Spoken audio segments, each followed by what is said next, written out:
Welcome to our channel. இன்றைக்கி ரொம்ப இன்ட்ரெஸ்டான ஒரு ஃபேக்ட்ஸ் தான் பார்க்க போகிறோம்.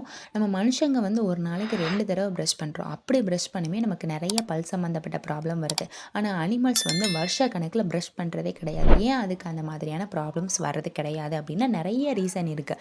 அதில் ஃபஸ்ட்டு ரீசன் என்ன அப்படின்னா, நம்ம சாப்பிடக்கூடிய உணவு முறை. நம்ம தயாரிக்கப்பட்ட உணவுகளை எடுத்துக்கிறோம். ஸோ அந்த உணவில் அதிக அளவு கார்போஹைட்ரேட்ன்ற மாவுச்சத்து இருக்குது. அதை நம்ம தொடர்ச்சியாக எடுத்துக்கும் போது நம்மளோட வாய்ப்பகுதிகளில் இருக்கக்கூடிய புரோட்டியோபாக்டீரியா, ஃபிர்மிக்யூட், ஃபூசோபாக்டீரியா என்ற நுண்ணுயிரிகள் அதை சாப்பிட்டு அமிலங்களை வெளிப்படுத்தும்.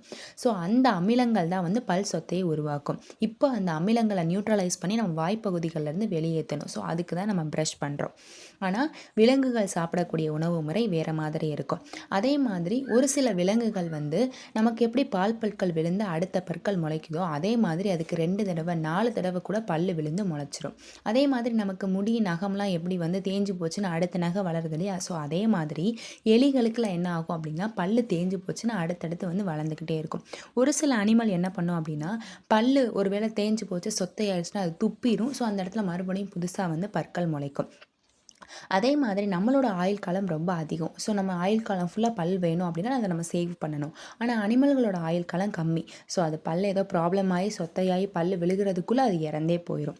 அதே மாதிரி இந்த புலி இந்த மாதிரி அனிமல்ஸ் எடுத்துக்கிட்டோம் அப்படின்னா அதோட எச்சில் அதிகப்படியான காரத்தன்மை இருக்குது. ஸோ அதுவே என்ன பண்ணிடும் அப்படின்னா அந்த ஆசிடை நியூட்ரலைஸ் பண்ணிடும். அதே மாதிரி நெக்ஸ்ட் இந்த மாடு ஆடெல்லாம் எடுத்துக்கிட்டோம் அப்படின்னா புல்லெல்லாம் அதிகமாக எடுத்துக்கும்.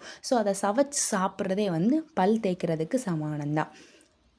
ஆனால் நம்ம வீட்டில் வளர்க்கக்கூடிய செல்லப்பிராணிகள் இருக்குல்ல, நாய், பூனை, இதுக்கெல்லாம் நம்ம வீட்டில் சமைச்ச உணவுகளை கொடுப்போம். ஸோ கண்டிப்பாக நம்ம வீட்டில் வளர்க்குற நாய், பூனை இதுகளுக்கெல்லாம் ப்ரஷ் பண்ணி தான் ஆகணும். ஸோ அந்த வீடியோ பிடிச்சிருந்தா லைக் பண்ணுங்கள்.